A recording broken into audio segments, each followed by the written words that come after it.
all day the last 15 minutes, but, if that's all day to you, that's fine. Really, probably only the last 5 minutes, all things considered. But yes, you did not know Wildcat's Tongue is here. We've got all the microphones rocking and rolling. It's a full house. Yeah, I got here about 5 minutes before noon, and I was dropping off some lunch for TJ back in the TBT days. TJ invited me to go to a game and promptly ditched me. I took my mother-in-law, which was real fun.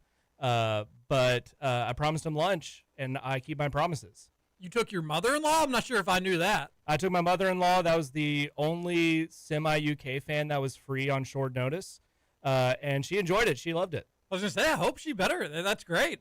You're probably number one son-in-law. Oh, yeah, it was great. We got to talk trash to Auburn alum and watch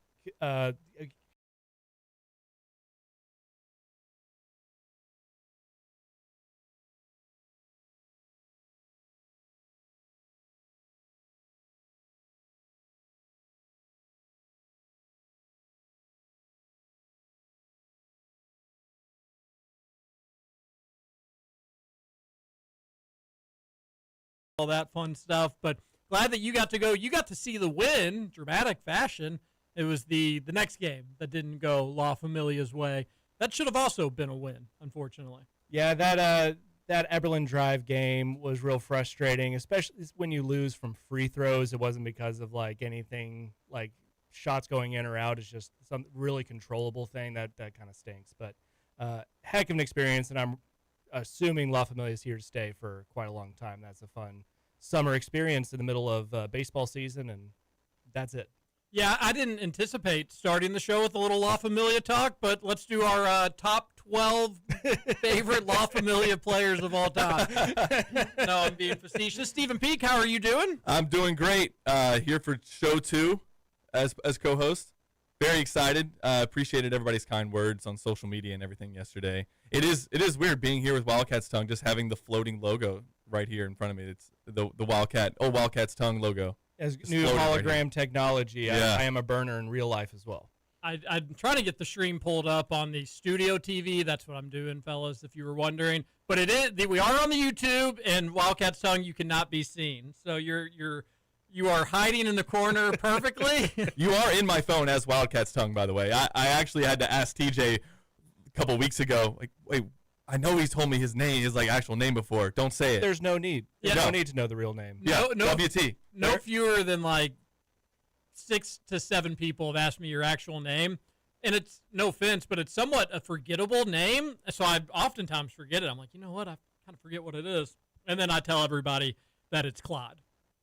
You know what? I'll roll with it. That's fine. Oh, I accidentally slipped. It's not Claude.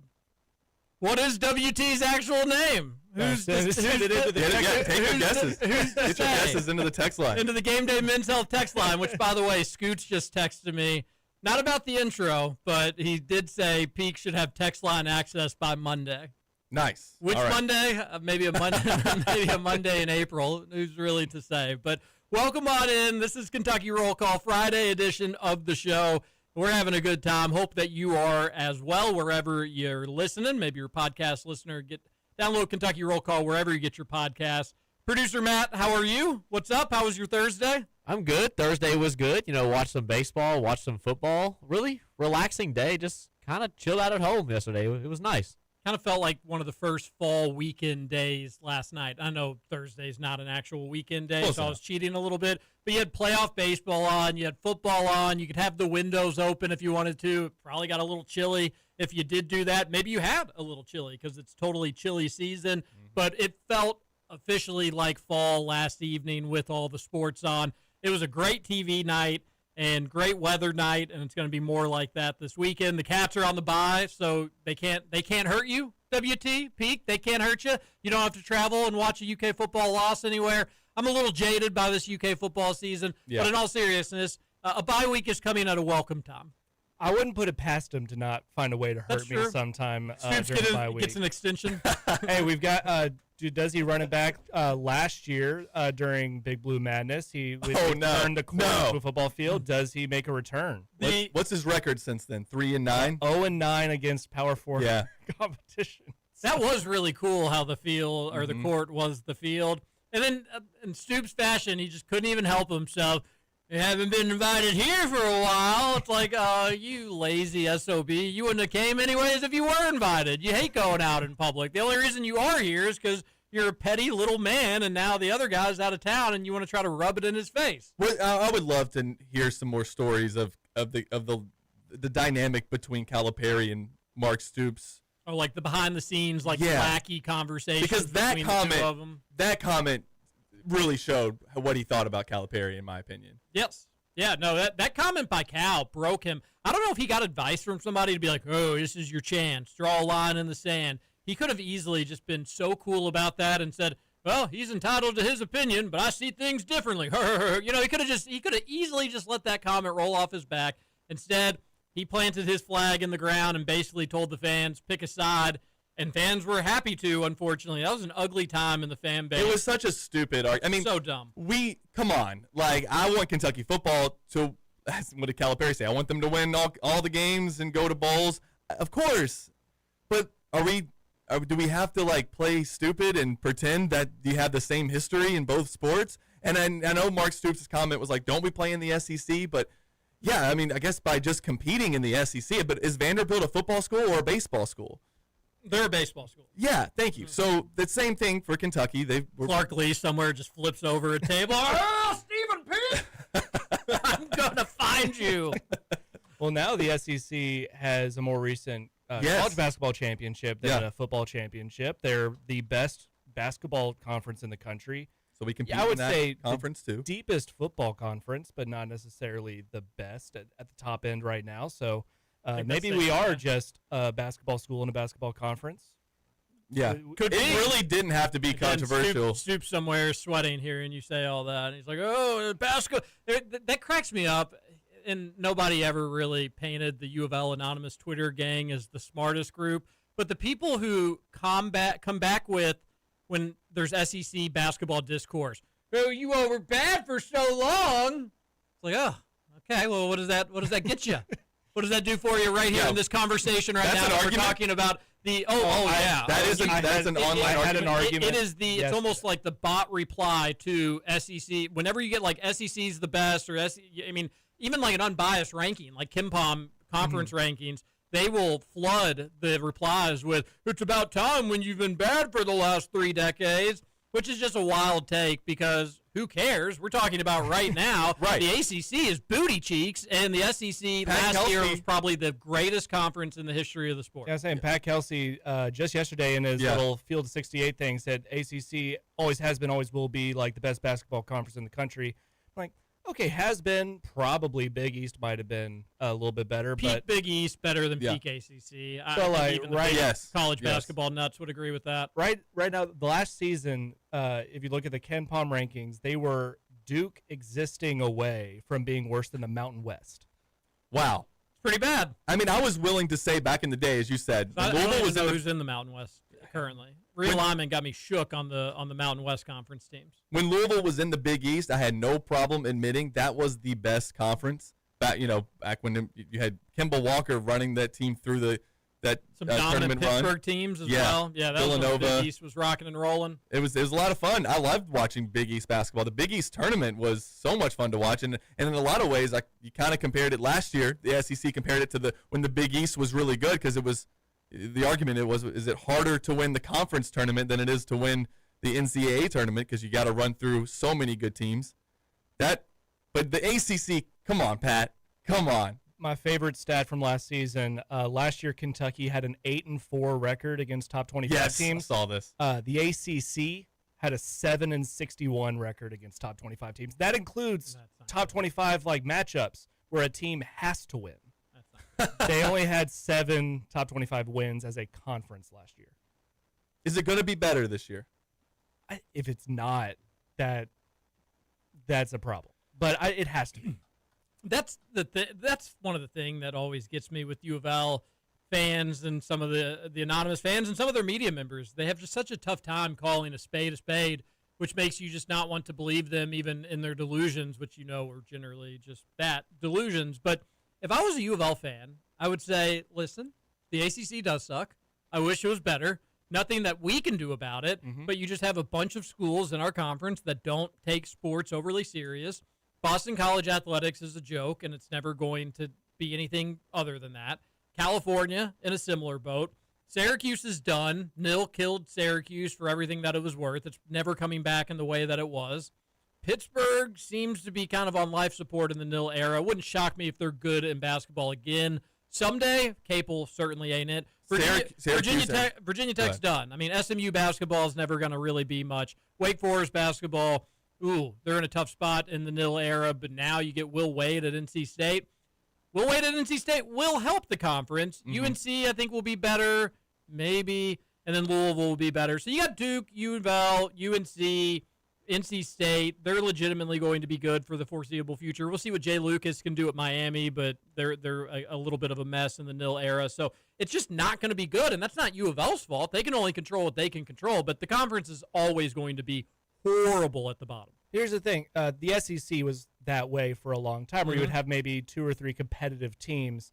You know what Kentucky did about it? They just won the conference. Dominated. That's what Louisville should do. If they're going to say, like, oh, the ACC is not good, but we're still good, then go win the conference. If you're not going to win the conference, then why does it matter? That's another hilarious, when they come back with, well, the SEC was really, really bad for so long, and that's when you dominated the conference.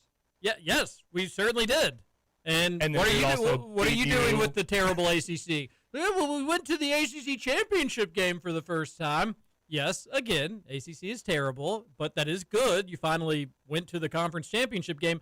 Have you won the ACC since you've been in the ACC? Certainly you have. It's been well over a decade now. Surely by now they had to have won it, right? I mean, they're a basketball school. They should have won. They've won the ACC, right? Well, even in football, they're a football school. Oh. No, they've won it in football too. Ooh.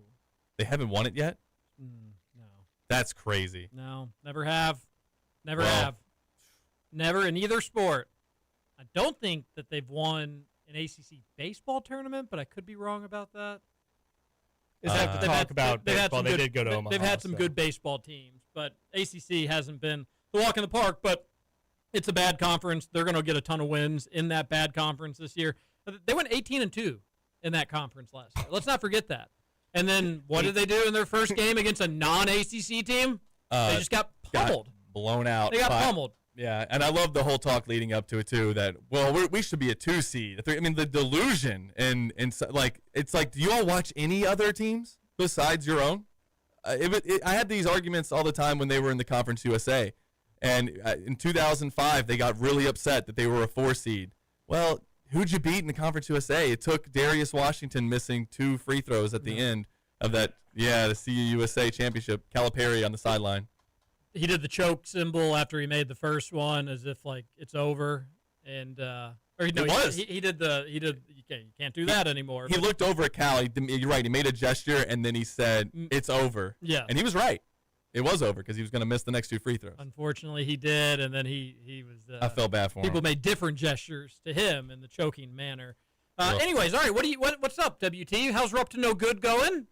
I have been listening. I love the weekly podcast. You all are in the scoop game now. You all are scoop show. I wouldn't say firmly in the scoop game, but we hear things, and it's more like we hear the same things that everyone else does. So it's just a matter of, are we going to say it first, or are we going to wait for someone else to say it? But we're definitely not like the place you go to for the ultimate scoop. We have more of the silly scoop nuggets out there. So. But no, things are going well in the We're Up to No Good world. I don't know if anyone's announced it yet, but tomorrow at the BBN Fan Fest, BBN United Fan Fest, is that the entire full name, or is they sponsored by someone else? It's not nearly wordy enough if UK came up with it. BBN United Fan Fest at Central Bank Center, or whatever they call it. Yeah, there you go. That sounds more like what UK probably came up with, yes. But they're going to have a podcast row. Where I'm assuming several podcasts will be set up for the entirety of the event. And We're Up to No Good was invited. We will be there, all 4 of us. Matt Sack is only going to be able to be there for an hour. He's got family stuff he's got to go to. But the rest of us will be there for the whole thing and potentially talk to some former / current Kentucky basketball players. And it's going to be a fun time. So kind of a big step up for our little Twitter Best Friends podcast. That is awesome. I had no idea that they were doing that. Obviously, Kentucky Roll Call not invited to Podcast Row. But that is sweet. I'm glad that they're doing that. That's a good idea. I hope that they do give you some current and former or whoever, just like, hey, here, go talk to him. Hopefully Mark Pope comes over and talks with you all for a little bit. But that's a very good idea by UK. I'm glad that they're doing it, even if we, for whatever reason, would not be included in that. I think one of the biggest complaints I've had about UK athletics has been their like reluctance to get on like the new age of media and the new age of like social media. Like this is how people talk about and hear about sports nowadays. And this is a huge step in the right direction. And obviously it's an honor for us to be invited. And I really hope when if they send people our way, they are aware of the demographic that we represent.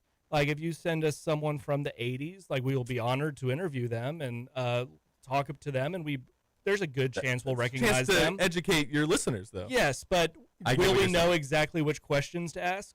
No. It's like, how was your performance against Purdue in the 1980 whatever? Like we won't know. Oh, you all know your Kentucky basketball history. We know our Kentucky basketball to an extent of like we know the facts, we don't know the feelings.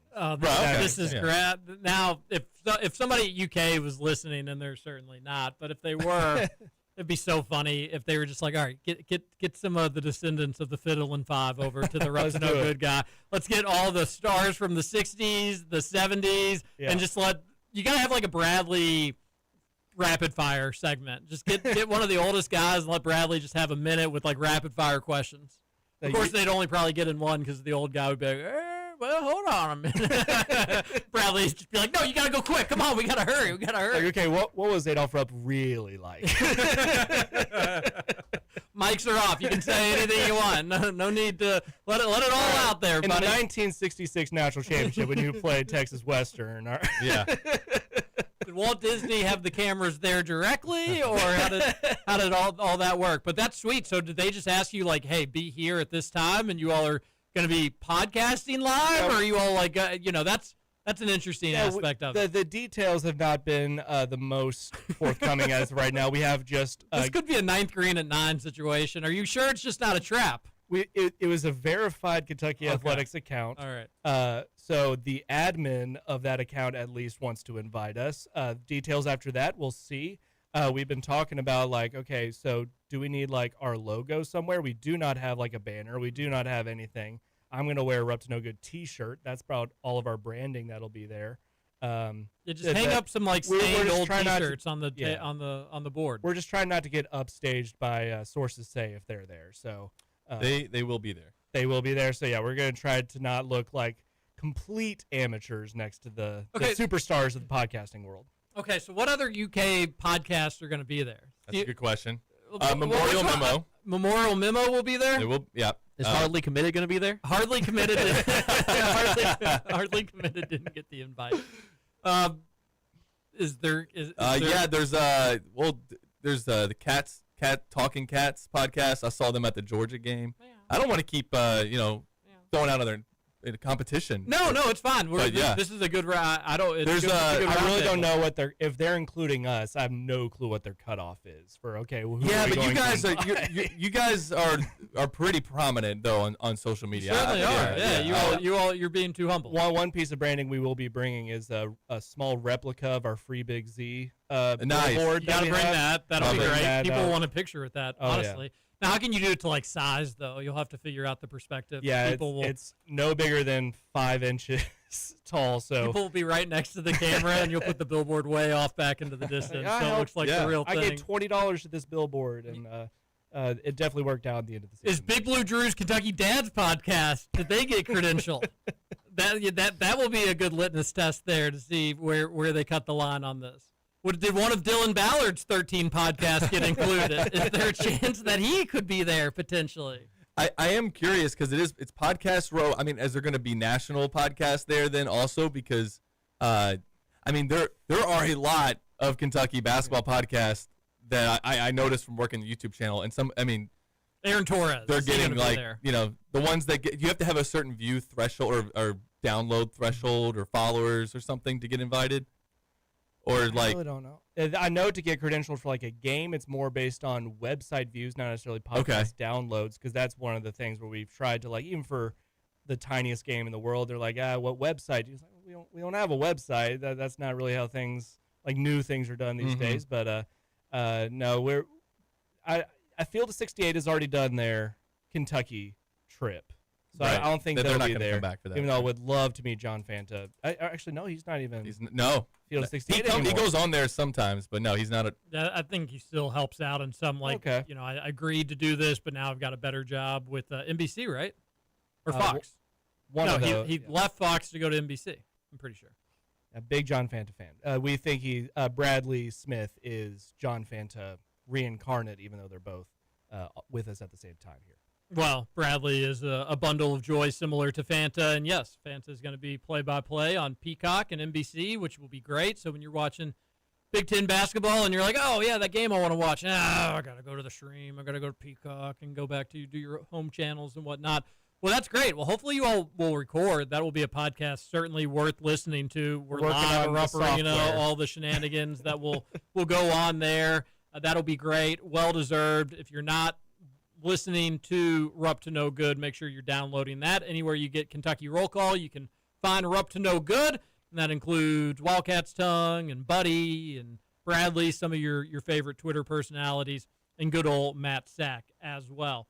You didn't probably expect to be doing any radio today, WT, but we are not on the very happy that you hung out for a segment, and you've thrown the show for a loop here. The Afternoon Pleasantry segment actually turned into real content, and what we're going to talk about when you leave is Tyron Stokes, because is he committing today? What the heck is going on with that? Any last words on Stokes? And, this is in the sources game, in the getting things first game, this is your chance to be like, yeah, he's committing today. You heard it from Up to No Good first.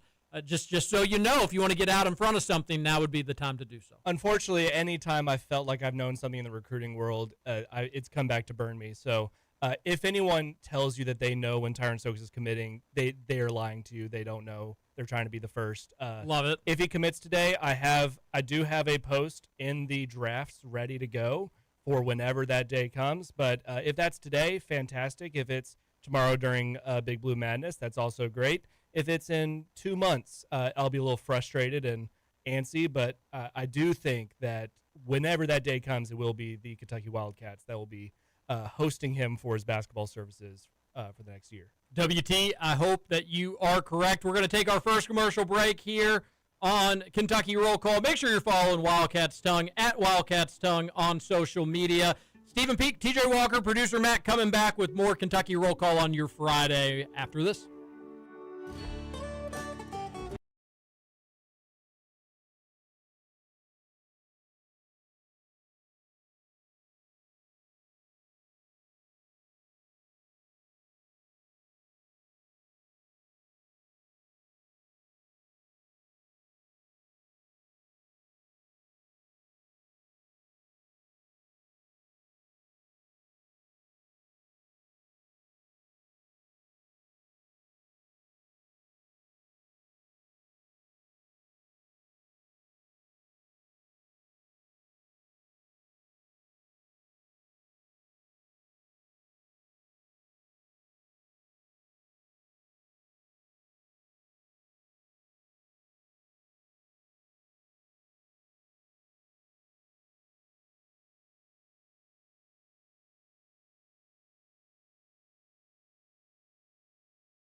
reflection. So toss a penny and close your eyes and try to think of something to say. Welcome back, Billy Shring's Friday. This is Kentucky Roll Call on Big X Sports Radio. TJ Walker, Stephen Peak, and producer Matt in the other room. Shout out to WT for hanging out and talking UK sports with us for a segment there. If you'd like to get in touch with the show, 502-414-1450 is the Game Day Men's Health text line. A texter, and I meant to ask this before he left, but WT, which game would you feel on the schedule that you're most sure about is a loss? So I guess which game on UK's basketball schedule do you feel is most certainly the loss? And they didn't say basketball, but I'm just going to assume. Yeah, because I think football, we can probably figure that one out pretty easily. Well, football, it doesn't really matter which one you think is right. the most of. Just pick one. The most of the many. Yeah. So Kentucky, do you want to answer that question? You want us to do it? Well, if you're listening in the car, wouldn't that be a real slap in the face if you got right back in the car and just cranked on some music or switched it on over to somebody else? No, I'll happily answer it. But WT, if you are listening, which game do you feel the most certain is going to be a loss on UK's schedule? Is that a trick question? I don't think so. I think it's just an opinion-based You have question. a team? I mean, like, you're saying the one I'm most sure is a loss? Well, just the one that, you feel like, oh, I'll go ahead and tell you, Kentucky's not going to win in Gainesville on Valentine's Day. Okay. Kentucky beat, that'll be a big one to Golden. Obviously, that was a dream season that he'll remember for the rest of his life last year. He didn't win at Rupp Arena, though. That was something that kind of kept it from being a dream season. Obviously, it was still a dream season. But they'll want revenge for that one. So that But you think you're saying that you think that is a loss? I feel more certain that game will be a loss than any other one on the schedule. So that's how I'm. Could they win it? Yes, they could win it. But if you were to say which one do you feel the worst about on the entire schedule, it'd probably be that one. Yeah, I mean, I guess so, because I would say Kentucky, they play twice this year. They do. I'd say Kentucky wins the return trip to Lexington. Yes, so maybe day. that one, because look, you go through the schedule. I was doing some work today on explaining why Kentucky is a top 5 team, why so many of the college basketball experts on the national level may have this wrong. It's not like they have Kentucky like not in the top 25. Either they're like a fringe top 10 team in like the 6 to 8 range. But from what we saw from Pro Day, from what how deep this roster is, I don't know that I can say any game on Kentucky's schedule this year I'm going to go into assuming that they're losing. And I think the plan is, I think we budgeted for this at KSR. We will be at that game in Gainesville. I have not been there yet. That's one of the few SEC spots I've not made it to. So I'm excited to see what that atmosphere is like down in the swamp. So I don't think that there's any game on this schedule that I can definitively say Kentucky's losing. I guess that's the closest one. I mean, obviously there's tough games on the schedule. This schedule is so much fun. Just scrolling through it, man. And even adding these exhibitions. Do you feel confident they'll beat Purdue? No, I actually feel like they're going to probably get beaten. Really? Bad? Maybe badly by Purdue. Really? You try to. Matt Painter's going to hand us one? You do this long enough, Stephen Peak, and it's not so much what you predict necessarily what's going to happen. It's just kind of what you feel. Yeah. And it's kind of what storylines do you feel like are most prevalent. I feel like the storyline coming out of the Kentucky-Purdue game that I sense is just going to be, all right, Purdue kind of handed you one. They're number 1, number 2 for a reason. Why did this happen? You didn't have Jaden Quaintance. What did we learn about this team? Everything's going to be all right, but Purdue clearly is better than you here in October. Why did that happen? So you see a double-digit loss, potentially. Maybe. I wouldn't be shocked if that happens. If they end up winning comfortably by 12. And then secondly, you don't know what the format of even the scrimmage is going to be, for what it's worth. Is it going to be both teams just play their starters? And Peak, it could end up being something as simple as like, all right, when both teams have their starters out there, Purdue clearly looked better, but when they got into like the second strings and they were trying different things, because this is just a practice, this is just a scrimmage, that's when Kentucky made up ground and made the score look better, maybe even won the game. But if you actually broke it down starter by starter, I just get the sense the talking points for radio shows like ours after this Purdue game is going to be, all right, Purdue is a little bit better. This may have been the dose of reality this fan base needed. Now, the other side of the coin would be UK thrashes Purdue, and it's, oh, my goodness gracious, you can't shut us up. Yeah. We're on top of the world. And then maybe we get our humble pie in the regular season where it's like, okay, that was actually just an exhibition. Let's all calm down.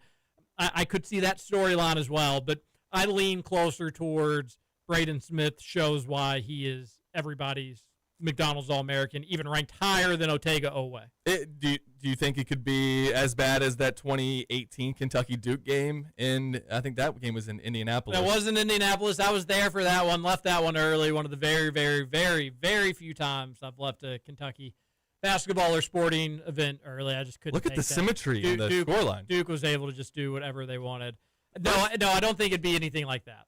59-42 in the first half, 59-42 in the second half. Yeah, that sounds about right. That's wild. Yep. Yeah. So I mean, right. And then by the time that team got rolling, by the end of the season, I felt like if Kentucky had played Duke, and would that have been the Final Four national championship that year? Had they not lost on that same Sunday in the Elite Eight? Yep. Maybe things could have been different. So yeah, I could see where it could be something like that. But I don't think Kentucky fans really are going to know how to react to this exhibition that they're going to play in a couple weeks, because we've never had anything like this where Kentucky's playing the number one team in the country in a game that doesn't matter. Mm-hmm. Kentucky fans, if I know them like I think I do, they're going to want to win that game. No doubt. And so I am interested to see how much is Mark Pope experimenting with lineups, how much is Matt Painter experimenting, because I don't know what the Purdue fan base is like, but I know Kentucky fans, if they lose that game, if it is, like you said, they lose by double digits, there are going to be people who are going to be upset about that, regardless of how the game went and the rotations that were used. That's just what we do.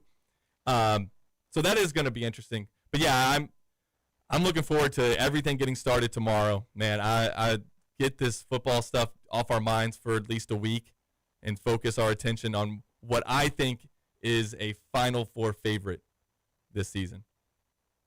It needs to be a Final Four team. It does.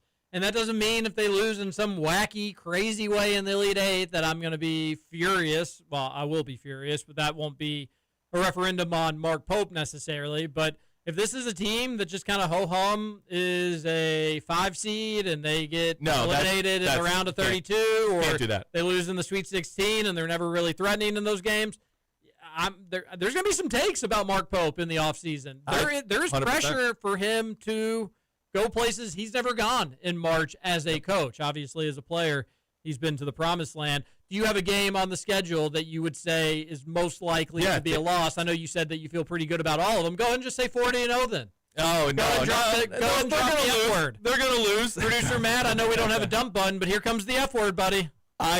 They're going to lose games. They're not. I mean, they'll lose 5. They might lose 5 games in the regular season. It's a tough schedule, but really hard schedule. Is at Alabama and Coleman Coliseum, tough place to play. Is that where they'll want some Mo D revenge? Yeah. I mean, he'll be comfortable. They'll get some Mo D. They'll get some Mo D, all right. At Tennessee, I don't know, maybe that, but they've played really well at Tennessee. When's the last time Kentucky lost at Tennessee? I mean, I know it's probably 2021. Yeah, but that's when things started to slide for that team. Knoxville has been a good spot for UK as of late. So I'm going to say no SEC game. Can I say automatic loss? You want to say at the Pig Place? At the Pig Palace? That is the one I just strolled by. Hog Heaven? Okay, I'll pick that one. Because you know what? It'd be poetic, though, to return the favor of what happened last year. It won't mean nearly as much as winning last year would have. I don't know. No, I do need UK coming to Rupp Arena was way bigger. I do need UK to beat him. I need him to lose to Kentucky. And I don't care if it's at the Pig Palace. I don't care if it's in the SEC tournament. I'd love it if it were the NCAA tournament, although I'd be a nervous wreck for that game. but Pope needs to beat John Calipari. He does. That's on the checklist. I won't hold it against him if he loses that Saturday game at Arkansas. That's going to be a really tough game. Arkansas is going to be a really, really good team, but you got to get him at some point. And who knows? This could be your last chance. I wouldn't be shocked if Cal hung it up after this year, depending on how the season went. But I think those teams are destined for an SEC tournament clash just because both of them are going to be really good, and I think you're going to be seeing both of them playing on Saturday. So at that point, there's a 50-50 chance of them playing each other on Sunday. And then an SEC championship game on Sunday would be incredible. It'd be electric. So you got to get one of them. I think that's a candidate. If I didn't say Florida, I'd probably say that one. I don't think that they'll go into Arkansas and win that game. So Arkansas is a really tough place to win. Are you still comfortable about beating Louisville? Am I comfortable about it? Yeah, I think they could certainly lose to U of L. I think I'm higher on U of L than most are, outside of maybe delusional U of L fans. I think that they are a Final Four contender. I don't think it's similar to Kentucky where if they don't make a Final Four, that they should be upset about it. But Louisville's backcourt is legitimately one of the best in the country. So if you're saying that you may be in the conversation for having one of the best 3 position groups in the country, you better be knocking on the door for a Final Four. So they're legitimately a top 10 team. When you say that you would be upset if Kentucky doesn't make a Final Four this year, what do you mean by that, and what does that look like? I feel like we wasted an incredible roster. How much blame does Mark Pope get, I guess? We'll have to see how that shakes out. Now, why didn't they make the Final Four? Did they try to develop the wrong guys? Did they think that, you know what, Brandon Garrison, we got to keep giving him minutes, when in reality you probably should have just pulled the plug on him and went Malachi Moreno? That's just a hypothetical. I don't think that's going to happen necessarily. But if they check the wrong boxes, then yeah, it'll be Mark Pope's fault. If it ends up just being a situation where they were a top 5 team all year and they just had one bad shooting night in March, I could be a little more sympathetic to just more how that can happen. But the John Wall team. Yes. That team should have made a Final Four. They had things aren't always so black and white as much as folks in radio like to make them out to be. It'll probably be a lot more gray in this hypothetical. But yeah, if they don't make a Final Four, I'm going to need to figure out what went wrong, because this roster's too good, in my opinion. You spent too much money, and that's not in my opinion. That's factual. I totally agree with that, and I have like a metric that it actually comes from that John Wall team. There are 3 things that you can do, and I will call it a successful season. If you can win the SEC outright, win the SEC tournament, or make the Elite 8, I consider those good years.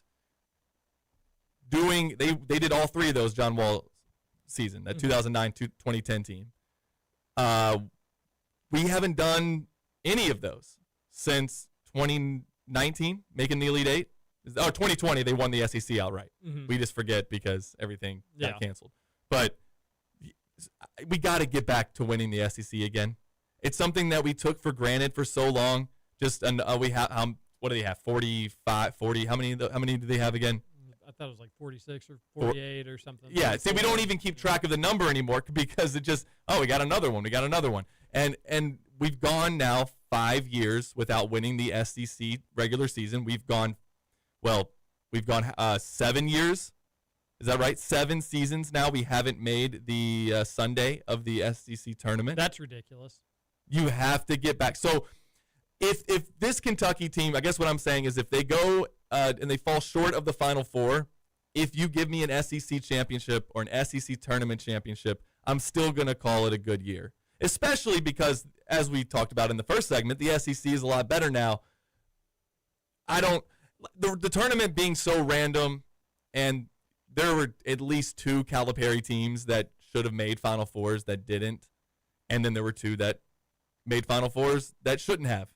So Pope will get there. I do think there is going to be some pressure on him this season, whereas last year there was a temporary moving of the goalpost, I think. And we just sort of accepted this team had to be thrown together at the last second. It's a whole new team. Nobody was a teammate with each other last year. Brand new coaching staff, new surroundings. They're going to have to get acclimated to all of this. And so we forgave a lot of losses that we're not probably going to be able to forgive this season. I mean, there was a lot of things happening last year with injuries, but this year's team has enough depth to handle injuries, even long-term injuries, and still be okay. Yeah, it's lucky. Well, he's lucky, as if he cares in the slightest or it matters. But in my own personal opinion, I like Mark Pope, so he's good. but he did get a total and complete freebie pass for last year. Yes. And I was happy with the year, so it ended up not mattering in any ways. But if the year was Kenny Payne bad, if it was Kenny Payne bad, that's obviously no. You have to. I mean, you win 4 games at any Power 4 conference, you should have been fine. If it's a team that kind of hovers around top 25, and then they're like a 6 seed or a 7 seed in the tournament, and they don't do anything, and you just know it's a non-threatening team, he would have gotten a complete and total pass for that. One, you're starting a new roster from scratch. He probably deserved a pass to begin with on that. Two, you're walking into a situation replacing a Hall of Famer. You probably deserve a pass a bit on that to begin with as well, with a schedule that you didn't put together and games that you weren't, it's just a whole situation that you're not familiar with. And then the biggest one, though, and unfortunately, like any coach, you could have the coach on the hottest of hot seats, and if this number 3 happens to them, it's just something that you can't ignore, and it's something that has to be mentioned. But the injury bug pass was totally legitimate for Mark Pope last year. The injuries that they had, that just stunk. They could never get healthy. They could never be healthy at the same time. And then right when you thought they had momentum, another injury. The dynamics changed. And then God love Mark Pope. He'd always find a way to have that team, a different guy step up, a different guy take on a different role, and they'd still be competitive. They'd still be around the same tier that they previously had been. The issue was with the injuries, they could never climb that ladder. They could never go up a tier because they could never stay healthy enough to do that. So that's that what made it so impressive. He has a freebie for me for last year, and I think I said this to Roush at Park Mammoth, or maybe I said it to you yesterday. I don't know. It runs together. But the clock starts for him this year. Now, what he does this year, I'm judging just totally on what Mark Pope can or cannot do. So I'm excited to see it. If he falls short, I'm gonna crush his ass. You better watch out, Mark Pope. I know he doesn't care what I have to say, but if it's a bad year, I will be concerned. And guess what? That probably means you don't get as much nil money going into the following year. So the stakes are pretty high for Mark Pope. I know it's still a little bit honeymoon phase. However, if this year, if it falls short, and if it falls embarrassingly short, then there's going to be some questions for that guy to answer. And I'm sure he'll have amazing, beautiful answers. He will. He is great. But now it's time for some fun, but it's also there's going to be some repercussions. Well, yeah, this is where you want to be as the Kentucky basketball coach. You want this pressure. That means everyone believes you have a good team, and you do. I think last year it was so big. They played in 14 games that came down to just a couple of possessions, and they won 10 of them. And if they have a losing record in those games, and they instead of being 10-4, they're 6-8, 5-9, well then. There is a lot of pressure on Mark Pope this season because people are like, well, can he do this? That's why it was so big last year. I mean, beating Duke, beating Tennessee twice without a point guard, especially the first time they had to beat him at Tennessee without Lamont, without Kerr, and you can go through those Oklahoma games that they won at the buzzer, just finding ways to win those close games, because that was an Achilles heel for John Calipari, especially once Robic wasn't there anymore. How many games, TJ, in those last 4 years of John Calipari did Kentucky have a shot to win it and just couldn't do it? And it seems like it was happening all the time, to a point that when Kentucky was in a close game, you just felt like they're going to lose. They're going to screw it up. And now with Mark Pope, I have a lot more confidence in winning those close games. That's where the attention to details matter. That's where when Mark Pope calls out to Otega Owe in the huddle of the Duke game, because he's watched so much film on Cooper Flagg, watch for the spin move and crash down when he does it, and it wins the freaking game. Yep. Otega steals it, gets fouled, makes 2 free throws. Kentucky gets another stop, and they beat a Final Four Duke team. That the attention to detail is what Mark Pope, what Cody Fueger, and everybody else on this coaching staff is good at.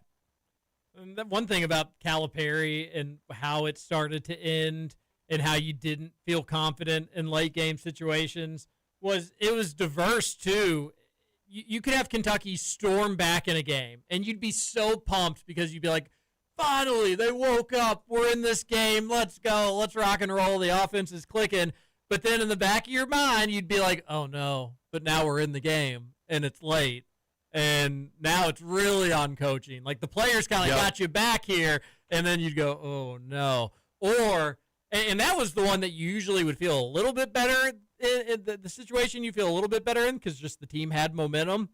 But the alternative, and UK fans, this was very familiar. This kind of feels like it's slipping away a little bit. How much time's left? Is there enough time to blow this thing? Yep. Oh, boy. Okay. Oh, they hit another 3.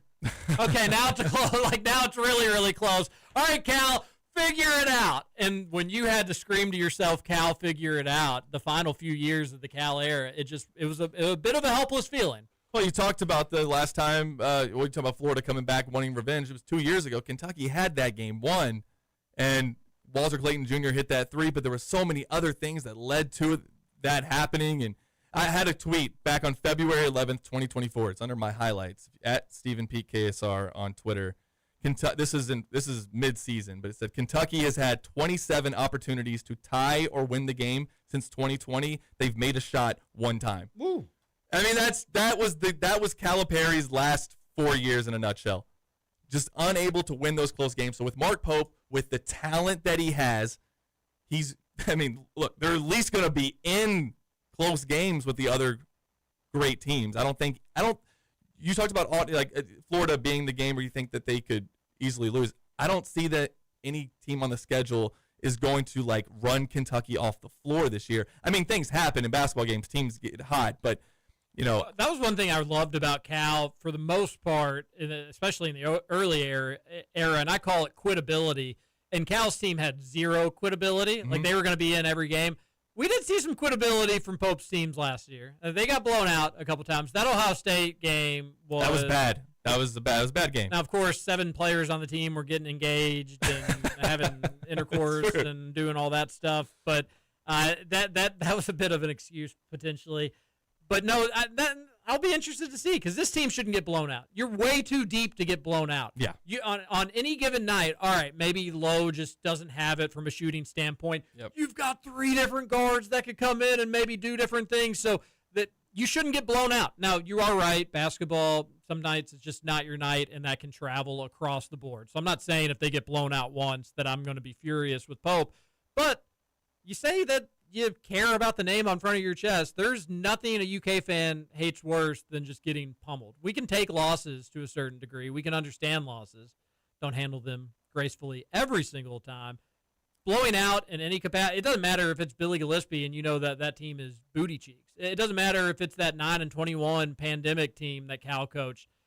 If you can lose, we don't like it, but you need to be in the game. You can't embarrass us.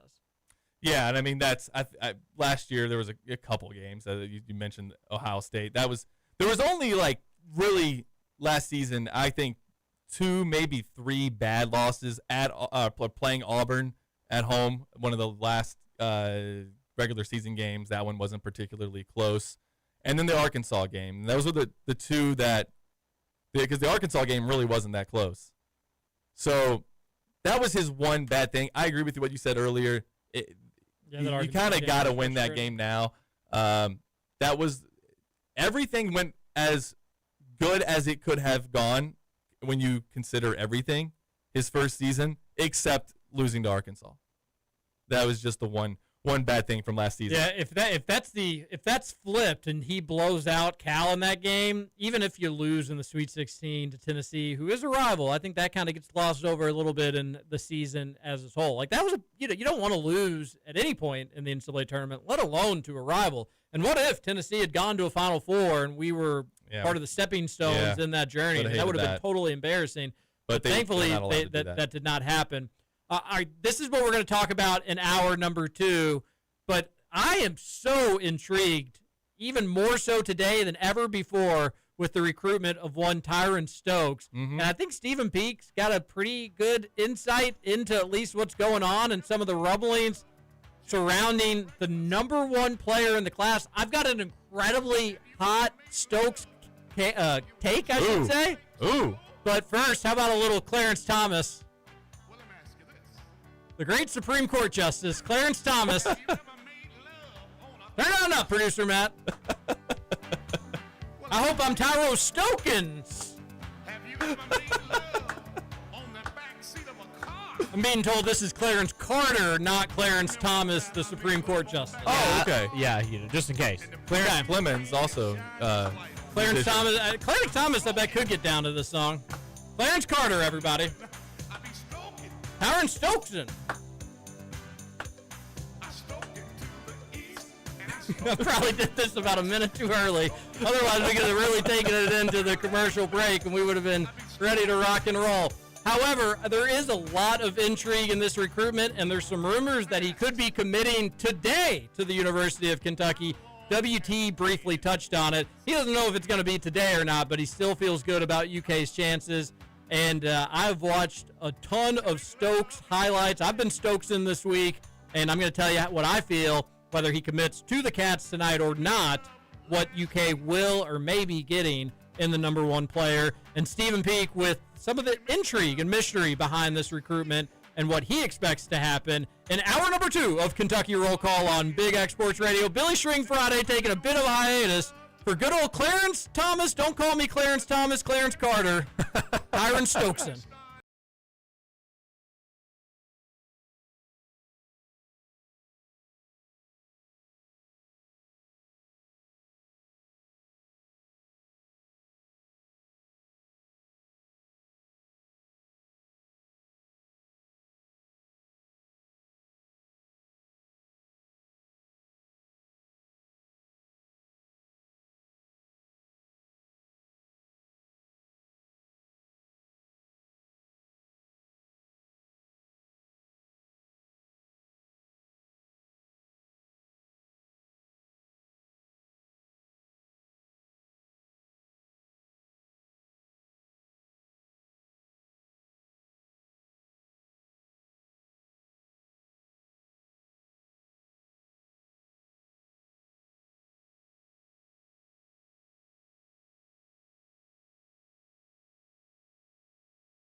We decide it is.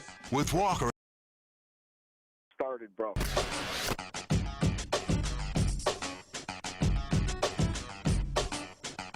Welcome back. Hour number 2, Kentucky Roll Call on Big X Sports Radio, 96.1 FM, 1450 AM.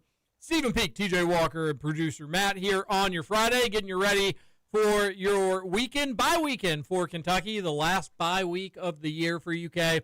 So after this week, you'll get Mark Stoops every Saturday. Saturday Stoops from here until the end of the season, which is the Saturday after Thanksgiving, which does sound like a long time, but Peak, not to do this whole bit again, I can't believe that we are nearly halfway through October and that we are even in October of 2025 and that we only have 2 months left of 2025, which is just crazy to think. This year has flown by. Time is going by too quick. But you will get UK football every Saturday starting next week. But the last bye week of the year. Hopefully this is Mark Stoops' last bye week ever as the UK head football coach. Well. And we can say bye. His record after bye weeks, something that we don't need to replicate with anyone else. I can't believe we still have 7 games. We still have 7 football games left. It's just kind of crazy to think. We have 6 Power 4 opponents to still play. We still have to go on a road trip to Auburn. Mm-hmm. And I got to tell you, I have no interest in this one. I mean, at the end of the day, I'm not going to complain about my job. I'm going to go watch a football game, so it's fine. But if I had to pick one road trip that I'm just looking forward to 0%, it's the one going to the Plains and to cover a football team that's just, it feels like a lame duck coach. But it sucks, TJ. Like I sat in that press conference in Athens and could see when he answered that John Hale question, and he said, I don't want to talk about, I don't want to address that crap anymore. And it was actually like, oh, there it is. There's the Mark Stoops with the passion and this is getting to him a little bit, that people are talking about him being fired, being bought out. I would love it if he could turn this thing around. But how you cannot do another season if it's an 0-8 because if you want to be a serious football program, every other serious football program in the SEC especially fires their coach when you have back-to-back seasons where do you think they're going to win an SEC home game this year? Yes. Florida, Texas? I think they'll get Florida. I mean, do we have a real good reason to think that they will? I don't think Florida's all that good. I think Kentucky will be. Well, then how bad is Texas? It'll mean more to. Well, I don't think Texas is all that great either. But I think what Florida did. But Texas is a better team than Florida. Florida just got them. And I think what Florida did to Texas, we will do to Florida. Okay. Yeah, you're right. Like, why do I think that? Why should I think that? I shouldn't think that whatsoever. And I want to table the football conversation for just a moment because I do want to get into it. I do want to get into the buyout. Get the more exciting stuff. I was the one that took us down that road just talking. This is the last bye week. I do want to get into a UK and Mark Stoops football conversation. And we will talk more football next week, obviously, as we're previewing a UK game and a pretty significant one at that as Texas comes to town for the first time as an SEC opponent to Kroger Field. You get the Keeneland Saturday, so there's going to be Arch Manning, and there's plenty of hoopla surrounding that game, and we'll get into it. I do want to finish the Stokes conversation. We stoked that fire. I want to get back to it and talk about it. But first, I want to tell you about Gameday Men's Health. They are redefining men's wellness, and it's not something that's going to take up your entire life, your entire day, your entire weekend. You can get in and out of their clinics in 15 minutes where they're going to say, oh, yeah, well, you got low levels of this. We need to give you a little of that, and you're going to feel better. You're going to get that pep in your step. You won't get that sluggish feeling when you get off work. They'll get you feeling back to feeling right. Gameday Men's Health, no shortcuts, just results. If it's testosterone, peptides, weight loss, sexual performance therapy, GameDayMen'sHealth.com will get you feeling good in a hurry. Go to their website, GameDayMen'sHealth.com. They're defining a new era in men's health. All right, with this Stokes conversation, I've got some takes on his game, it does seem like all signs still point to UK.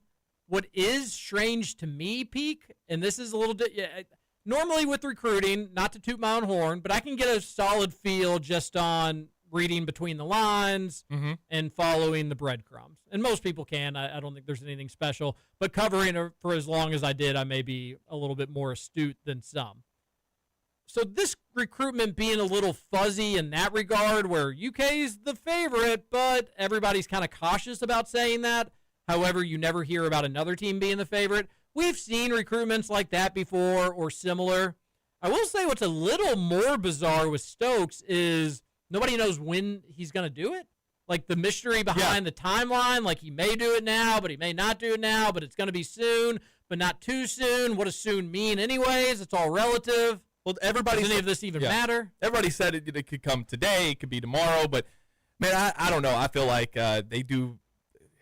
It's the number one player in the class. They typically like to hype something up and have the cats on the table to some degree, or have it over a broadcast or something.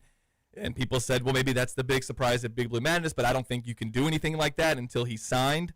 So it most likely won't be that, right? So. Yeah, I don't know what the rules are on what you can or can't do anymore in terms of that sort of stuff. It used to be I remember I had an assistant coach reach out to me once, and they were like, Memphis put James Wiseman on their Jumbotron. There's a post for you. And I wrote a little story about it. I was like, this is the dumbest thing in the world, but you know what? It's the rule right now. And don't worry, Memphis was doing much worse with James Wiseman than putting him on the Jumbotron. I'll tell you that much.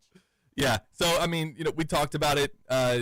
I was talking with Jacob Polacek about it yesterday, and he told me like no confirmation about any date for an announcement. I do think that Kentucky fans want this one. I think we got so used to just if under Cal that we needed to rely on top freshmen if we were going to win a national title. I know that UConn had Castle a couple years ago in the starting lineup doing good things for the Huskies and on their way to a national championship. What do you think, TJ? Does Kentucky need to have a Tyrone Stokes to compete for a title in 2026, 27? I had a take not very long ago that, all right, you need to just go ahead and get this guy. He's been rumored with UK. He's been mentioned. UK fans have already started to kind of picture him. He's the number one recruit.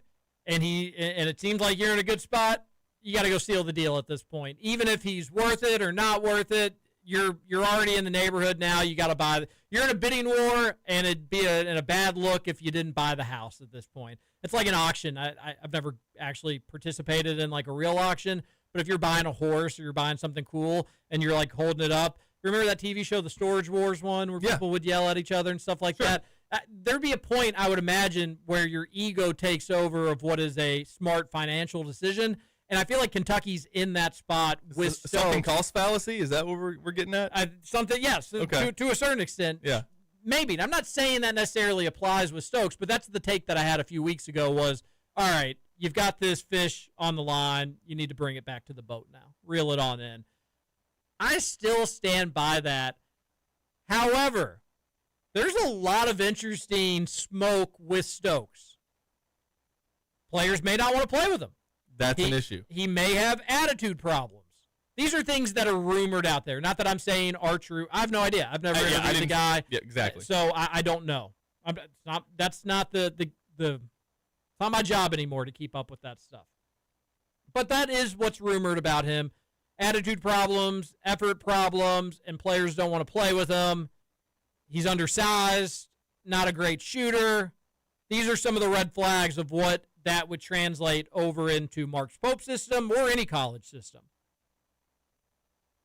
Do you care about that stuff? Is that a red flag for you?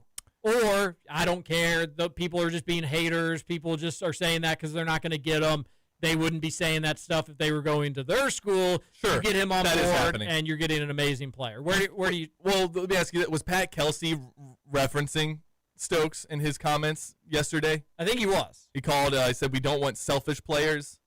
I think. And whether he obviously would say no, being paranoid. I wasn't talking about him. Don't protest too much. Who were you talking about? But the timing of all that was interesting, right? Because I don't think I've ever heard him use those words before when talking recruiting. And the thing is that there is a hesitancy. I don't know this kid. I'm just hearing all the rumors and stuff that everybody else is hearing, and yeah, there are, as somebody put it, he would be one of the big dominoes to fall because there are allegedly players who may not want to play with him, and maybe that's also because they don't want to compete with him for minutes. I mean, that doesn't mean that they don't want to play with him because they think he's a bad teammate. The issue that I have with, and this could be a moot point because he might come in and be a rock star, but it does feel like when you go get somebody like that and you've paid a lot of money for him, he's got to be good. Because if he's not, how is he going to handle coming off the bench for did they get a transfer that's going to maybe take over that position? I don't know that will be an issue, but I wonder, is Kentucky, are they going after him to prove they can still get the top guy? I think that is playing a role undoubtedly, and especially a guy that's got some ties to Kentucky, a guy that Louisville fans pictured was going to be a card for a little bit of time. There is no doubt that is playing a factor. It's just how large of a factor. And I'll say this, and again, I'm not in this game. I'm not covering it. Jack Pilgrim is so great at his job, and Jacob Polachek does a great job at recruiting and all that sort of stuff. And I know that they're not in charge of the rankings either. And I haven't watched every single player in the top 25 like I did back in the day. And I feel like I'm just adding different caveats to what I'm about to say. And I feel like we hear this every year about the top of recruiting classes, and I always get so sick of hearing about it. I feel like it's almost just lazy. I feel like analysts just get lazy, so they default to this. Allow me to do exactly that, however. Yes. If Tyron Stokes is the number one player, this is not a great class. It's just not a great class. And we hear about this is the most down class. I feel like we hear that every single year, and I feel like that's such a lazy take. Why is it down? Why do you say that it's down? Do these guys, were they bad as juniors? Did they just get their lunches handed to them by the previous senior class, and now are there juniors that are pushing them? Why are they bad? And you never, ever get the analysis of, this class just isn't very good at the top. All right, well, if it's not good at the top, is it good at the middle? And why does that make any sense? Because if you're good at the middle, then why wouldn't they be near the top? I hate it when people just say, this class isn't very good. That being said, if Stokes truly is the top dog of this class, I say this lovingly, and I hope he is a Kentucky Wildcat. I really do. Because he's very raw. He's a very raw player, and I'd rather Pope kind of get him to be able to figure him out. But I don't know what he does well. I don't know what he does that you'd be like, number one player. He's got a good size to a small frame, or he's got a good 6'7", frame. 230. He's got a good frame to a small size, I guess, whichever way you want to split it. But I'm not trying to be a hater. I do want him to be a Kentucky Wildcat, and UK is probably going to be overpaying for him. But how much he just floats out on the perimeter and just does nothing. I can see in the tapes that I've watched of him, I can see the effort and energy issues. He just picks his spots, which he's not the first five-star player to pick spots. He's out on the floor all the time. He's probably not in the best shape, so he has to kind of pick his spots of when do I want to be dominant number one player and when do I just not want to move on this possession. However, I'd rather be the conversation be he doesn't stop moving. That guy's everywhere. He's all over the place. And that does not apply to Stokes, at least not right now.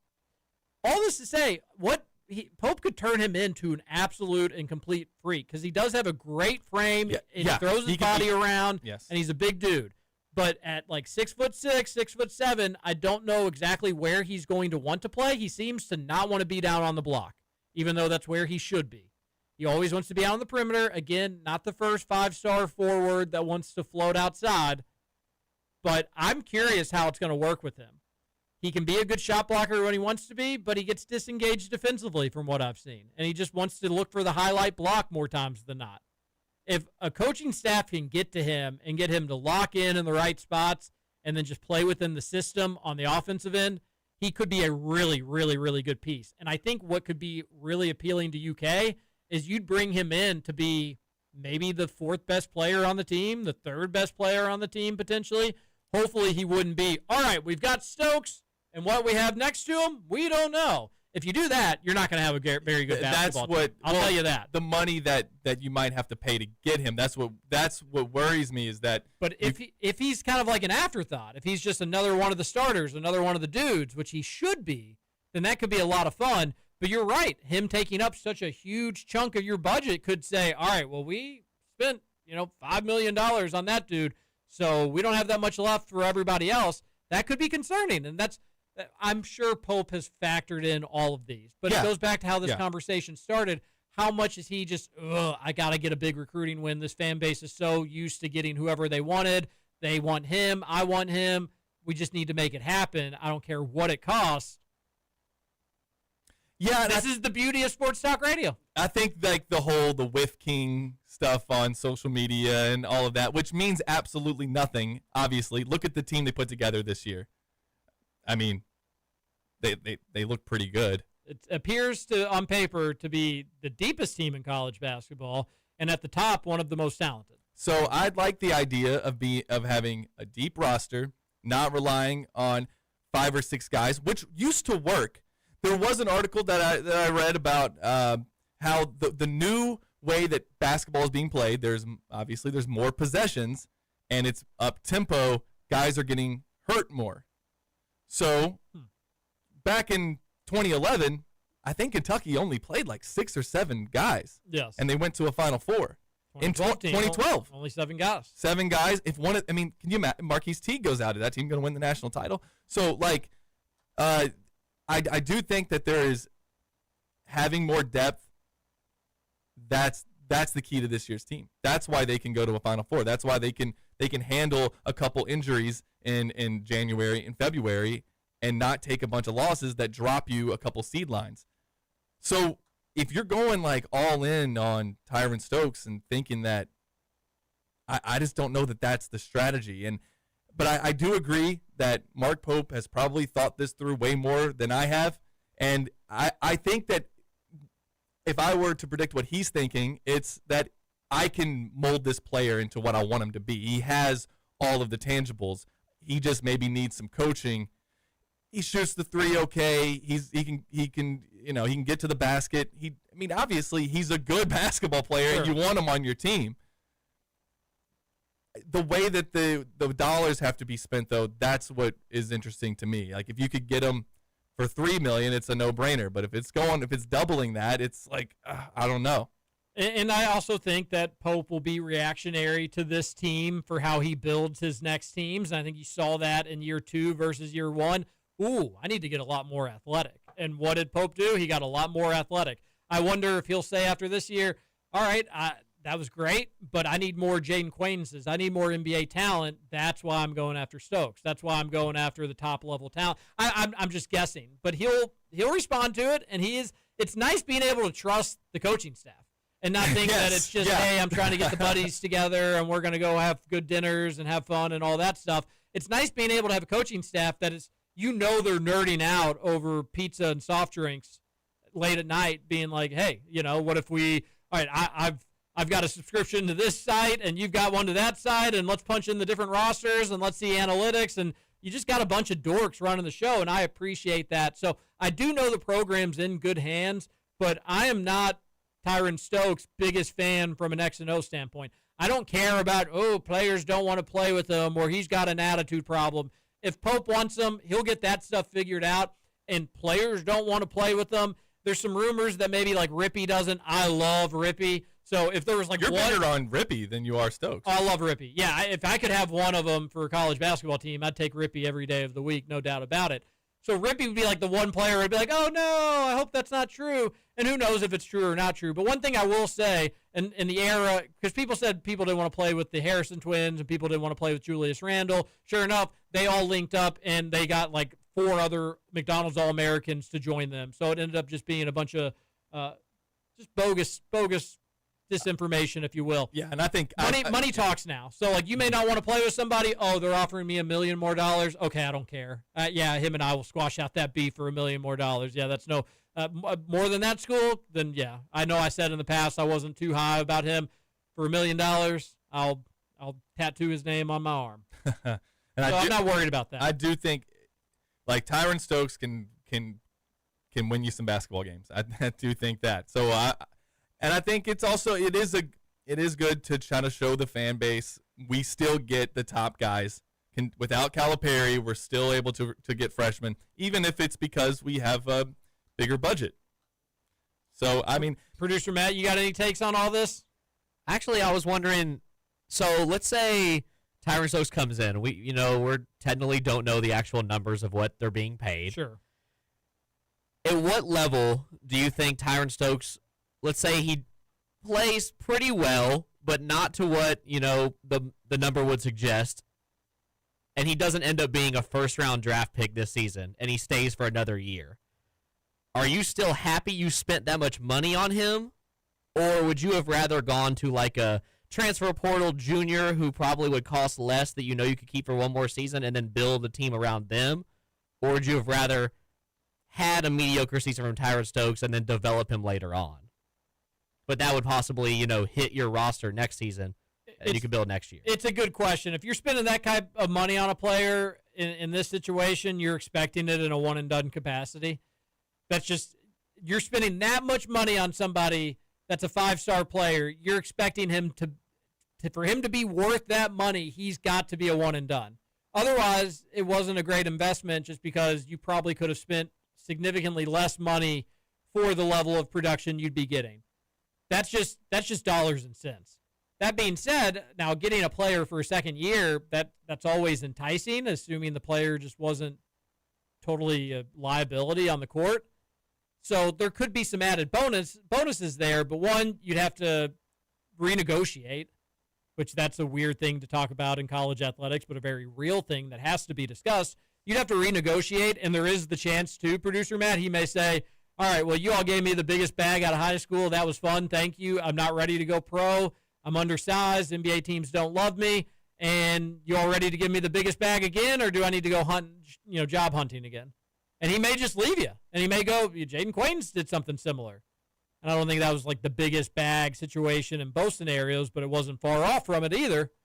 So I wouldn't, if he comes back for a year or two, it's just he wasn't worth the money to begin with. So who really cares what you renegotiate him for a second year? But you're ideally spending that much money on a freshman for them to be a one-and-done player. Yeah, I mean, I kind of agree with that because it sounds weird thinking with how we grew up watching college basketball that, like, when a really great player comes back for a second year, that you're usually excited for that. But in this kind of scenario where money's involved, depending on how much money you're spending, that second year could, like, in my opinion, is like, well, was this guy a flop, kind of? Like, because did he benefit us enough that spending all that money on him instead of other players was worth it just to possibly play 2 years? But like you said, there's a chance that he could leave anyway. Well, here's the scenario, Steven. What if he is undersized, his body doesn't scream NBA teams are going to be falling in love with him? What if he's kind of a fringe first rounder? And then in that case, he announces he's coming back to UK. We're all excited about it. And we don't really care about the money necessarily. If he's a fringe first rounder and then you want him back, and then who cares about the money? But you're paying that much money, he needs to probably be in the lottery first round discussion. Yeah, you're paying that much because he gives you a shot at a national title. Otherwise, it's not worth it. And right? Okay. I mean, am I crazy for saying that? No, that's what I feel like. When you think of the 2026 draft, are there going to be some freshmen? Yes, absolutely. Yeah. So, Mark Pope, are you spending the right amount of money on people that are going to be getting paid a lot more money at an entirely different level? Because you should be. Otherwise, you're wasting some money. So, yeah, that's interesting. It's an interesting conversation. I think there's no reason right now for me to question how this coaching staff puts together their roster. I have no reason to agree negative about how they did it. They put together a team last year that if they avoided injuries, that was the top, 15? I mean, they already were. Legitimately a top 10 team. Yeah. Maybe top 5. Beat the national champion, beat Duke. They beat how many top 15 beat teams? Tennessee twice. Yeah. So, if this is the route they want to go, I'm on board until you prove to me that there should be a reason for me to question you. And I do think that Mark Pope believes that he can kind of get Tyron Stokes to get in, play for the name on the front. That's one thing I'm not worried about. And get these guys to buy in the same way that Calipari was able to do and manage egos and all that stuff. Because if you're the number one player in the draft, you're going to have an ego. It doesn't make you a bad person, but if everyone's telling you you're the best player in 2026 and a future NBA star, try not to have an ego. I mean, how could you possibly not? So for all of that talk about all that stuff, I do think that, I mean, anybody who plays basketball at Kentucky, how do you not have some kind of an ego? The bigger question is that we're not asking is how does he mesh with Yelovich? Is that what kind of dynamic duo are those two going to be in 2025 or 2026, 2027? Do you think Yelovich, I mean, he'll be back, baby. Dude, he looked really good on Pro Day. We were just like, this guy doesn't miss. And I know that no one was playing defense in part of the drills, but when they did play defense, dude was still able to hit him. Trent Noah had a quick trigger. I'm going to get off on a tangent because I'm just so excited about this year's team. And it is like, that's partially why I'm not completely locked in to this Tyron Stokes decision or 2026 recruiting. That's because totally fair. I'm so locked in with this team and what they can do. It's like being the passenger with a driver you trust. You can kind of just doze off with the recruiting and be like, 2026, 2027, 2028. I know Pope's going to be great. And the truth is, if the nil numbers are true within the basketball program that are being thrown around with it just being the most, right? I don't care if Kentucky roll call, not invited to FanFest tomorrow, but if we were the head coaches, we should be doing well. We should be. If we've got that much money, you can't mess that up. And Pope realizes it, and that's the beauty. And the good thing is he's much smarter than we are, so you put in that money, you get somebody that's smart, you get somebody that cares about it, you get somebody that's hungry and motivated. We can doze off in the passenger seat with recruiting. Yeah. And secondly, it's never going to be like it was with Calipari again from just a class size standpoint. You're talking about maybe 2 to 3 freshmen a year, if even that. So you got to be pickier. And if the 2 or 3 you're going to do are literally some of the tops in their class, hell yeah. And let's not forget, you're going to have a lot of players returning. A lot of players returning. Let's go to the text line here. As a fellow, the Game Day Men's Health text line, that is, as a fellow UK fan, I don't particularly care if Stokes comes or not. I just want to know what kind of team is being built for next year. And that's the thing. Like Jalen Lowe could be back. It's not impossible. You could see him. Brandon Garrison theoretically could be back, although I would be shocked.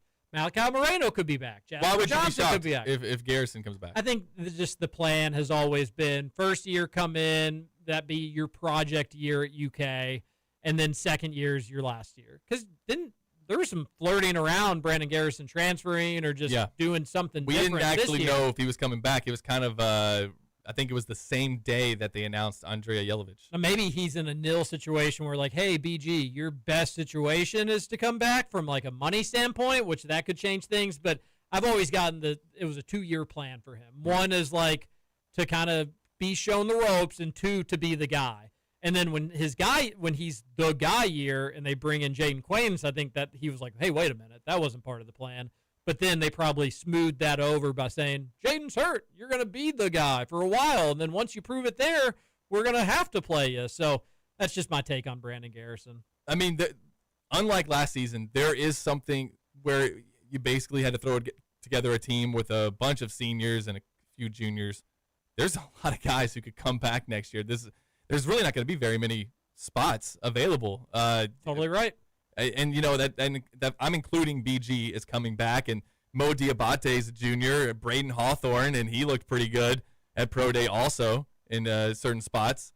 I think he could be a very exciting piece. Braden Hawthorne could actually end up being a really good basketball player for Kentucky. He has those tools, and he's already like in that scrimmage hitting some tough shots. And I'm not one to, and we've talked more about him today than I ever would have envisioned or thought about. But that was one thing with Calipari where if by the early signing period, which was always in November, dude, if you had 4 5-stars signed up, forget about what happens this season. You already know what next season looks like, when in reality, you probably should be seeing what these dudes are going to be doing and then going off that. But instead, when you had 4 or 5 stars already locked in, well, you knew, hey, these guys are coming, so you can kind of join them, you can leave, you can do whatever you want, but they're coming one way or another. Pope may have 1, maybe 2, and then you can kind of go off that. So it's just going to be totally different moving forward. Texter says, welcome Mr. Peak to the Roll Call Rowdies. Super excited to get his perspective after watching his videos. I think he's a good fit for the show. That's from Mook. Nice. Thank you. Thanks, Mook. Mook's been a long-time Roll Call listener, and I couldn't agree more. We're very lucky to have Stephen Peak on Kentucky Roll Call, and he will provide some great perspective. As you've heard over the course of many, many weeks with Weird Wednesdays, piqued my interest, and yesterday's show and today's show. Could I pique your interest into some salsaritas? 3 locations in the Louisville area, Middletown, St. Matthews, and they're out in Bullitt County, right off I-65 in Shepherdsville. They do catering, so if you're heading out to Keeneland or you've got a tailgate, you're having some sort of fall party, whatever it is, Salsaritas, let them take care of it. They can bring it right to your front door. You can have it waiting on you at the restaurant. They'll bring it out to your car. These are all experiences that I've had. They're the best at Salsaritas, friendly. If something's not right, they want to make it right. And you can do it all at the touch of your fingertips on the app, which I really appreciate. Sometimes talking on the phone when you're juggling and trying to do a bunch of stuff, that can be difficult. If you need to call Salsaritas, they'll take your call and they'll make sure it's right. But sometimes just having to do it on the app is so convenient. Download that Salsaritas app. You'll earn points, rewards, get money off, free chips, salsa, all that good stuff. Salsaritas, it's delicious, it's fresh, and it needs to be in your belly sooner rather than later. One final segment, Kentucky Roll Call coming up next. Our Allen Electric Power Picks of the Week. Billy Shrinks Friday.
I got 20 years to sit and think of what I've done. This life of sin, it got me in. Welcome back. One final segment, Kentucky Roll Call on Big X Sports Radio. Big week for the show. Make sure you are checking us out on the YouTube page, liking it and commenting and doing all that fun stuff. Wherever you get your podcasts, download Kentucky Roll Call. It's the least you can do for Stephen Peak. He's new to the show. He's breaking microphones. He's hanging out. And I wasn't even using that microphone. You're That's using correct. the wrong Okay. one. But wherever you get We your got it. podcast, just search for Kentucky Roll Call. We've got a Twitter community, Facebook page, which Facebook page has been a little quiet.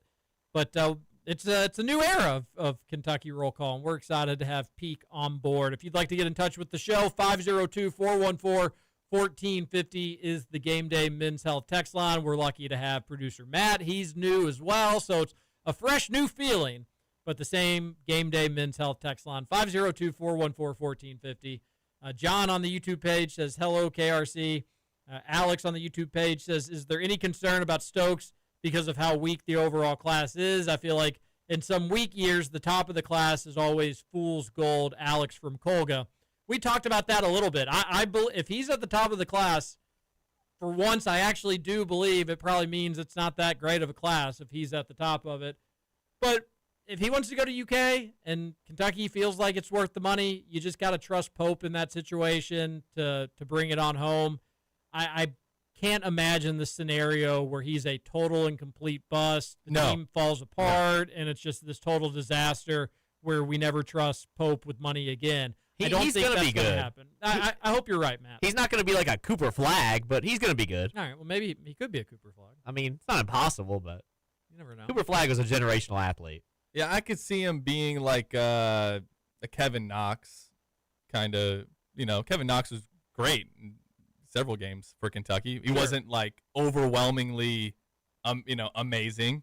The team still should have gone to a Final Four. And it's a joke that they did. should have played Sister Jean. R.I.P. to an absolute legend. We've got several quick hitters to get to on today's show. I was telling Peak during the commercial break. We talked too much sports Too much today. sports talk Yeah, on the sometimes sports show. that happens, unfortunately, where you look down and you're like, all the stuff we meant to get to this, we meant to get to that.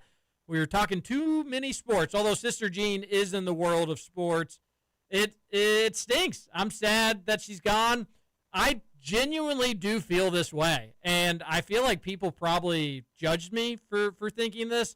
But when you tell the story of college basketball, if some aliens came from a different planet and they said, tell me the history of college basketball, Sister Jean has to be a part of that story. A very small part, a footnote even, if you will. It is a hot take. But that 2018 run from Loyola was an all-time run. I mean, think about just your all-time small schools that have gone to the Final Four.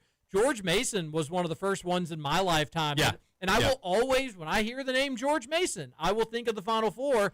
And Loyola does that as well. And not only did they do it, not only the run just to go to the Final Four, buzzer beater fashion and just winning these games in dramatic fashion. And then let's look over to the side, and they have a nun who is at that time, 99 years old.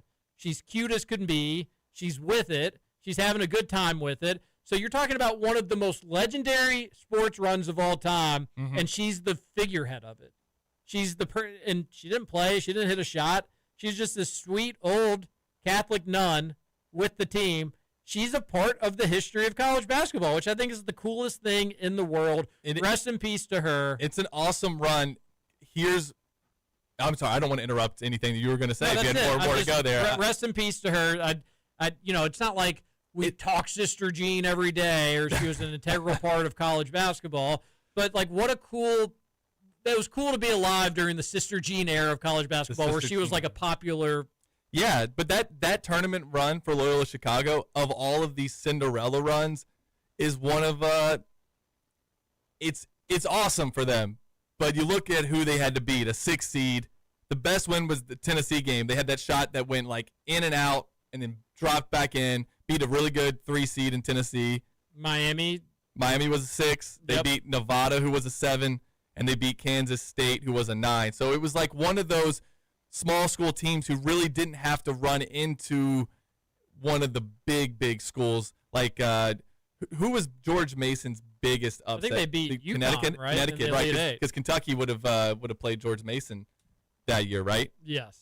If they had made it that far. And the same for Kentucky in 2017-18. That's the one tournament. Maybe 2023 is the same thing, and Kansas State beat us in both of them. And it's the one seed gets knocked out. That was the same. It was the same year, right? UMBC, correct? Yeah, that was the same year. UMBC beat Virginia. I think that was before. No, it was the same. It was the same year. I'm looking at it right now. I'm not even using my memory right now. UMBC was in 18. That is correct. Yeah, and then Kentucky gets Kansas State in the Sweet 16 on a Thursday. And said Quade Green is playing way too many minutes over Shea Gilgeous-Alexander. Oof, man, or the free throws from PJ, and it's just the perfect Yeah, the storm. only thing about PJ, the free throws is totally valid and totally true. And what an I love PJ absolute Washington. nightmare free throw performance. But, man, he was so good. Like, UK's just not in that game.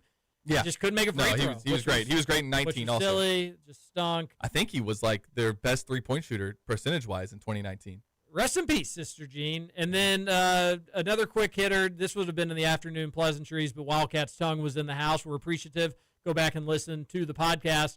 But you went to the Pumpkin Spectacular last night. Sure did. It's a very popular thing in Louisville. Very popular. There were people from that were around us. We could overhear them talking from all over the country. You had people from South Carolina, Georgia. So that was cool. The one thing that when you go to comedy clubs sometimes, or if you go to see a comedian who's like working on, like if you ever go to the Comedy Cellar in New York City, they take your cell phone and they put it in like a bag that they have to unlock. Yeah, Dave Chappelle, one of his shows in Louisville, they did that. You should do that for a lot of things, but definitely at the Jack-O-Lantern. You want no pictures at the Jack-O-Lantern Spectacular? Look, man, I think everybody, maybe you figure out a way, if you can take a camera with film in it. I miss days when you had a finite amount of clicks on your camera that you could get, because with all due respect, and respecting my elders, the generations that were telling us these kids never get off their phones are the generation that can't get off their phones. It's a hot take coming from media personnel. Wow. Yeah, get him, producer Matt. And I think that's it, Matt. I think it's that I'm always having to capture stuff and get video and photos. And so when there's those times where I just want to live my life and not look at something through a screen, like the resolution on TJ right here is totally 4K. If I took a photo, I'm diminishing how good it is to look at TJ right now. And now we're discriminating people who wear glasses. So now, okay, all right, Steven, you're just having a rough go right now.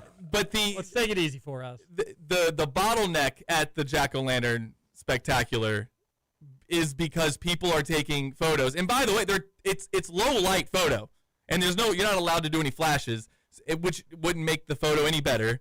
And it's just, I would watch this lady for 22 seconds. She tried to take this photo in front of us, and when she got it, it was just a blurred, like streaking lines of light coming across it because it was the low light, and she moved the camera a little bit. You know what I'm talking about? Anybody who has an iPhone? Yeah. Oh, I know. Yeah. So I'm like, isn't it just better? Wouldn't it just be better to just like experience it with your grandkid than to have to capture every photo? I mean, getting one photo, fine. I'm not hating on people who want to remember it through a photo, but I've also noticed that I think people their memories aren't as good anymore. And I think instead of the memory of being there, they're having the memory of the photo in the phone, because that's the one you go back and see. And also, who are you showing these photos to? When you go to a concert and you are recording from the back row, are you ever going back and watching that? It's my friend Jonathan Miller. He puts it on his Snapchat stories. They're 30 minutes long. And it's so you're there as well. Matt, he wants you to experience it. It's so great. The quality's so great. It's almost like you're there, producer Matt. If you could just get yourself to buy $10 beers, it'd be like you were just there with the concert. I agree with you, Pete. You're preaching to the choir. And he is going to a wedding in Vail, Colorado. So I don't feel bad making fun of him, but it's my dad, really. It's really my dad. He takes so many videos. We can't have a family gathering where he's just, it really is like, it's just his generation's Clark Griswold, like with the video camera going around Christmas. Well, what did everybody get? except to him, Christmas can be every day now, and it's just every day is having a bunch of grandkids play with toys, but it's the same thing every week. And I just sit there and I'm just like, Dad, you have to have hours of video. I'm not watching it. I know you're not watching it. Like, who is watching it? And I don't know if he thinks that just all of a sudden, like, technology, the grid's just going to go, but you're going to be able to watch old videos on your phone to remember of, like, the before time. That's maybe my only line of thinking with that, but you were describing my father. And sometimes when I'm at sporting events, and I've been guilty of this, although I think for probably the last 5 to 7 years, I've done a much better job of it, where I'm shocked where it's like, all right, the last play of the game, it all comes down to this. And so many people are taking videos of it. Mm-hmm. I get it. You want that, like, viral clout moment on your own social media page. But you know what's better than, like, the viral clout moment is living in the real life. Living your life. And having that memory to be able to describe to people for as long as you can.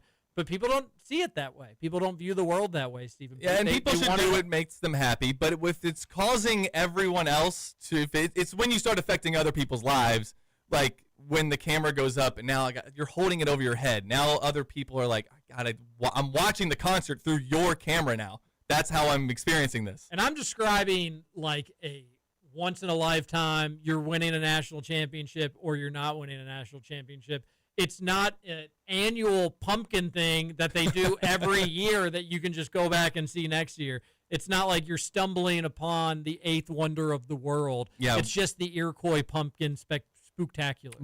Is it spectacular? I heard it was not. No, I just make a different name every time. Yeah. My least favorite thing about the whole like pumpkin thing in Iroquois Park is that it kind of piggybacks off what Steven said, but not the pictures. But like when people go to take them, they just full stop and they just stand there. And it's like, dude, there are about hundreds of people walking on this one like path, and then it's always like the mom or the dad, like he said, with like 4 or 5 kids with them, so they're taking up the whole path, and they're just standing there with their phones up, and it's like, look, I don't know how many you're taking, but can you like maybe do it while you're walking? Like if you're gonna take a video, at least be moving, because like this is like a 15-minute walk that's turned into a 45-minute ensemble here. Yeah, and I just skipped past several of them because there were just a huge crowds, people waiting in line to take the photo with the. What are you doing? What was the big draw? What was the big pumpkin that everyone wanted a picture? There's every few feet. There's a big display with different music and everything. It's a cool event. You should go to it. But you don't need to take a bunch of photos. And if you're going to take a photo, can you please take one photo and then let the next 30 people who are in line to take a photo? Because like. Just live your life. We don't need any more content. We've got all the content in the world. We do not need any more content creators. We don't. The pumpkin thing is funny to me, taking pictures of them, because like, what are you gonna do? Go to your grandma and be like, look at this look at this pumpkin. Looks like Jerry Seinfeld I caught the other day. Yeah, now with AI, you can just put the prompt in. Right. Any sort of pumpkin. She probably started rolling on the ground, foaming with the mouth. She didn't know if it's AI or not. Let's go and read more text into the Game Day Men's Health text line, 502-414-1450.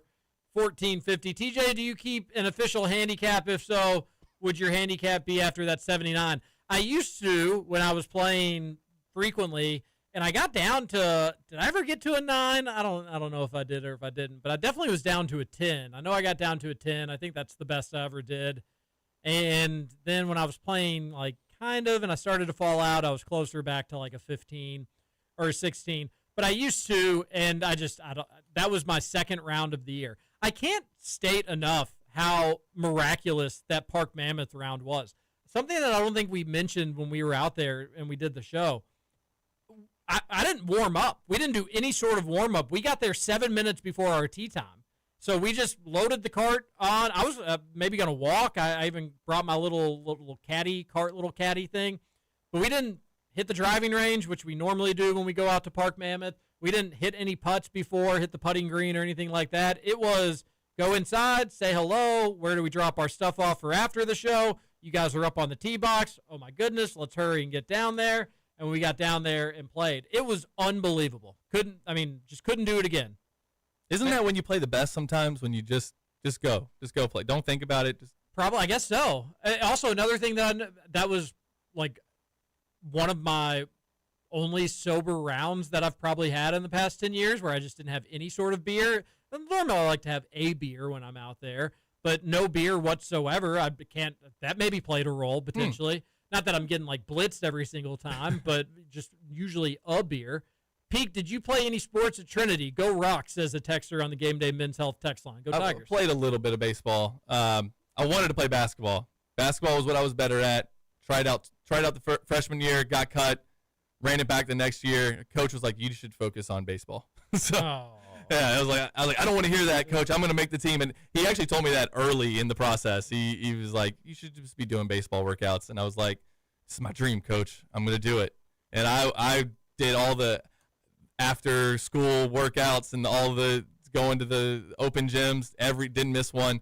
I was like, I'm through attrition, I will make this team. And he's like, "You're not making this team." So yeah, I mean, that's a bummer. Yeah, because like there was when you're a kid in Kentucky, what do you want to do? Like, you want to play basketball at the University of Kentucky. So it's actually getting to work this job has actually been kind of cool. I've been able to like get on the floor and be like live out those childhood dreams vicariously through other people. That is very cool, being able to do that. South End Josh here. Peak, welcome to the best Kentucky talk show in our fair city. Still kind of miffed that I wasn't at least approached or entertained as the new co-host, but still stoked for Peak to pique our interest daily now. Y'all have a good weekend. South End Josh, no post-game show for you to call in. Didn't hear you after the Georgia game, which was a bit of a bummer, but South End Josh, thank you for the nice message. I'm sure Peak appreciates it. And you were on the short list. We just didn't get around to you, unfortunately. Big South End Josh fan over here. He's on our message board also. Dang, Peak, you don't seem like a Trinity guy. You seem nice and respectful, contributing member to society. That's weird. Yeah, you're a St. X guy. We can have a little fun with that. Yes, we can. How'd that game? Did you catch any of that one? It's football. Trinity wins at football. St. X wins at everything else. Everything else. Everything else. All right. Yes, absolutely. That's a good text. A texter says, "I'm curious to hear from producer Matt if Pat Kelsey's leash is longer or shorter than Mark Pope and the expectation that most fans have for Kentucky this season. For Kentucky, like you all said, the clock starts now. Honeymoon period, in my opinion, is past us. Is Pat's honeymoon phase still in effect or similar to Kentucky's expectations?" Yeah, that's a good question. I'll keep it short because we're getting towards the end here, but I will agree with him. I think that Pat Kelsey's leash is a little bit longer than Mark Pope's, just because of how bad, the said era before Pat Kelsey was. Whereas Mark Pope, inherited a Kentucky basketball team that wasn't at standards, but was still good. So I think that this season will be that leash will shorten no matter what. And, my least favorite Pat Kelsey stat ever is that he still hasn't won a tournament game. So, if that stat continues to hold, then that leash is going to get just a lot shorter. But it is a little bit longer than Mark Pope, yes. I feel like UK fans generally a bit more critical than Louisville fans, but if Pat Kelsey does not win a tournament game with this team and this group, U of L fans will not. It will be bad. It will not give him a pass. It will be bad. They won't fire him or anything like that, but this is a Final Four caliber roster. Yes, you got to win a tournament game. I think he will. All right, we're not going to be able to get to the entirety of the Allen Electric. We didn't get to finish the Mark Stoops buyout conversation, which I thought would be great, but we'll get to that next week. It's not going anywhere. Allen Electric doesn't get any better than them. Go to allenelectrical.com. I like Missouri to win outright against Alabama. I think Oregon blows out IU. Iowa State gets back on track, and they cover 2.5 versus Colorado. And I think LSU blows out South Carolina. So there are my Allen Electric picks of the week. Everybody have a great weekend. Happy to have Peak on board. This is Kentucky Roll Call on Big X Sports Radio.